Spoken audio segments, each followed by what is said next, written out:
क्या हो सकता है उत्तर? क्या हो सकता है आखिर इसका उत्तर? क्या होगा? कौन बता सकते हैं? कौन उत्तर बता सकते हैं? क्या आप लोग इसका उत्तर बता सकते हैं? देखिए, एक ऐसा प्रश्न जो हर व्यक्ति के द्वारा जो प्रवक्ता बनना चाहते हैं, चाहे श्री राम कथा करें, भागवत कथा करें या कोई और प्रवक्ता बनना चाहते हैं, जिस भी माध्यम में बोलने की आवश्यकता होती है, सभी व्यक्ति यह पूछते ही हैं। हम भी पूछते हैं, आप भी पूछते हैं और अन्यत्र जगह के लोग भी पूछते हैं कि प्रवक्ता बनने के लिए क्या करना चाहिए। हमने भी पूछा, बहुत महान महान लोगों से पूछा, किसी महान व्यक्ति से पूछा तो कहते हैं धीरे धीरे बोलिए, आराम से बोलिए, तो लोग आपकी बात को सुनेंगे। कुछ लोगों से कहा तो बोले तेज तेज बोलिए, तब आपकी बातों का प्रभाव पड़ेगा। कुछ लोग बोले आवाज़ की गति को कम करिए, लाउड ही बोलिए। अब समझ नहीं आता किन की बात को सुना जाए, किन की बात को ना सुना जाए, कुछ भी समझ में नहीं आता है। एकदम कन्फ्यूजन आ गया। बहुत अध्ययन किया, आज कम से कम हम 3 महीने से अध्ययन किए, बहुत लोगों को देखा। इस अध्ययन को लेकर हम कम से कम इतने विद्यालयों में गए हैं कि क्या बताएं आप लोगों को। इसकी हमने वीडियो बनाया है, देखेंगे, अगर उचित लगेगा तो हम वीडियो प्रोवाइड करेंगे। इतना इसमें मेहनत किए तब जाके हमें एक उपाय, लेकिन वो एक उपाय सारे उपायों का पिताजी है, ये मान के चलिए आप लोग। एक उपाय हमें ऐसा मिला है जिसके बाद फिर आपको नहीं पूछना है कि अब भागवत प्रवक्ता या राम कथा प्रवक्ता या कोई भी प्रवक्ता कैसे बना जा सकता है, कैसे बोलें कि हमारी बात को सुना जाए। आज का हमारा यही विषय है, प्रवक्ता कैसे बने, कैसे बने। कोई कहते हैं धीरे बोलो, कोई कहते हैं तेज बोलो, किनकी बात को सुने और किनकी बात को छोड़ दें। यहाँ आपको स्वयं ऑब्जर्व करने की आवश्यकता है। स्वयं इसको महसूस करिए और स्वयं विचार करिए अपनी बुद्धि और विवेक से, उसके बाद कोई निर्णय लें। एक तरीका वो भी हम तथ्य के साथ बताएंगे कि ऐसा क्यों होता है।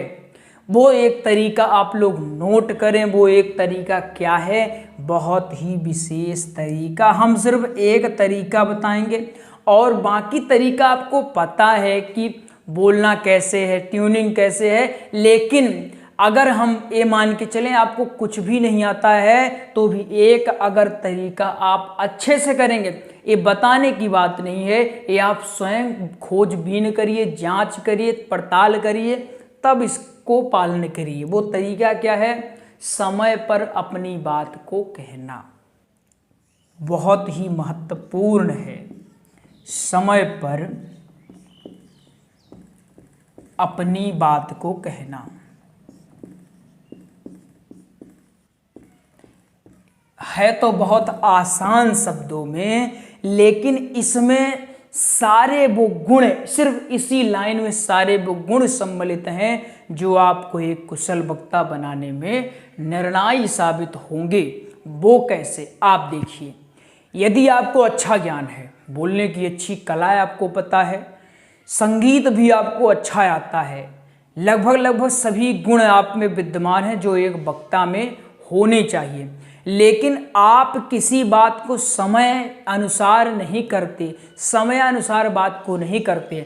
उदाहरण के लिए यदि समझें, यदि बात चल रही है हास्यप्रद की और वहाँ आप विनोद या करुण भाव डाल देते हैं तो वहाँ आपकी बात का कोई अर्थ नहीं निकलेगा।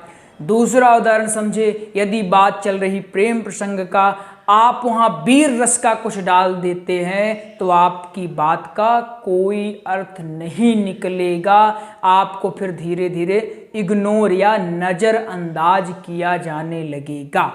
इसलिए याद रखें, न केवल वक्ता में, ये आपको आम लाइफ में भी काम आएगी। कभी कभी होता है जो टॉपिक चल रहा है उसको उसके विपरीत कुछ बात करने लगते हैं और ये हमारी आदत में आ जाता है। धीरे धीरे लोग हमारी बातों को सुनना बंद कर देते हैं, कहते हैं ये तो हो गया, इसका चलता है, ये तो ऐसे बोलता रहता है। इसलिए याद रखें, सदैव अवसर के अनुसार बात करें। देखिए, विवाह के समय जो गालियां दी जाती हैं वो कितनी मधुर लगती हैं, कितनी अच्छी लगती हैं, लगता और गालियां पड़ जाएं। लेकिन वही गालियां विवाह के बाद अगर हमें कोई देख ले, मजाल क्या कि फिर वो बच जाए, फिर मरने और मारने पर तुल जाते हैं। क्यों? क्योंकि जब अवसर था तो गालियां भी अच्छी लग रही थी, और अवसर नहीं है तो फिर गालियां क्या, आप अच्छी बातें भी बोलो तो अच्छी नहीं लगती है। इसलिए सदैव याद रखें, जैसा अवसर रहे, जैसा माहौल बना हो, उस हिसाब से आपको बात कहनी है। ऐसा नहीं कि सब लोग अब नृत्य करने के लिए तैयार हैं और आप वहाँ सुदामा चरित्र सुनाने लगे तो फिर कहेंगे अरे महाराज बस रहने दो, हो गया, हम डीजे से गुब्बा लेंगे। ये अगर आप में है, सिर्फ कुछ भी मत सुनिए, किसी का मत सुनिए कि धीरे बोलो। बहुत ऐसे प्रवक्ता हैं धीरे धीरे बोलते हैं, वो भी प्रसिद्ध हैं। बहुत ऐसे प्रवक्ता हैं जो तेज तेज लाउड में बोलते हैं, वो भी अच्छी कथा भी करते हैं, अच्छा बोलते भी, उनकी अच्छी ख्याति भी है। तो ये मैटर नहीं करता है कि आप कैसे बोलते हैं, कैसे नहीं बोलते। स्वभाव जैसे होता है कि वो हास्य विनोद करते हुए कथा करते हैं, वो भी अच्छी कथा कर रहे हैं। कुछ लोग होते हैं गुरु गंभीर होकर कथा करते हैं, वो भी अच्छी कथा कर रहे हैं। इसलिए इन सब बातों में मत उलझिए कि हमको धीरे बोलना है, तेज बोलना है, हमारा स्वभाव कैसा होना चाहिए, हम जब गंभीर रहेंगे तभी हमें सुना जाएगा, या जब हम बार बार हंसी करेंगे तब सुना जाएगा। आप अगर लगातार हंसी मजाक करते हैं तो भी आपको धीरे धीरे इग्नोर किया जाएगा। यदि आप लगातार आप एकदम गंभीर हो के नहीं, हाँ ये हुआ, ऐसा हुआ, वैसा हुआ, तो भी आपको धीरे धीरे इग्नोर किया जाएगा।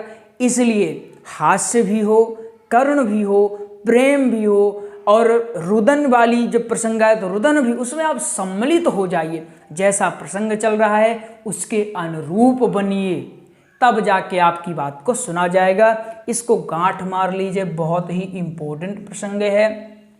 प्रवक्ता बनने के और आपको कुछ खोजने की ज़रूरत ही नहीं है। हम बहुत ही खोज करके भयंकर से भयंकर, आप लोग को जो हमसे लगातार पढ़ रहे हैं उनको पता है कि हम जो भी तरीके लाते हैं तो स्मार्ट तरीके हम लाते हैं ताकि तुरंत समझ में आए। छोटा बच्चा भी अगर अध्ययन करे उसको भी समझ में आए, और इस बात को कोई काट नहीं सकता है। कोई काट देंगे तो बताइएगा हमें, कोई नहीं काट सकते हैं इस बात को कि समय पर हम अगर कोई बात करते हैं तो हमारी ख्याति बढ़ती ही है। अगर समय के विपरीत आप बात करेंगे, कुछ भी आप कितना भी अच्छा आपको ज्ञान है तो आपको नहीं सुना जाएगा, इग्नोर ही किया जाएगा। इसलिए नोट कर लें, जो भी हो। बहुत इम्पोर्टेंट टॉपिक हमें लगा, इसलिए हमने सोचा आप लोगों को बता दिया जाए। बिल्कुल अध्ययन करते रहिए और सुख समृद्धि आपके जीवन में आए।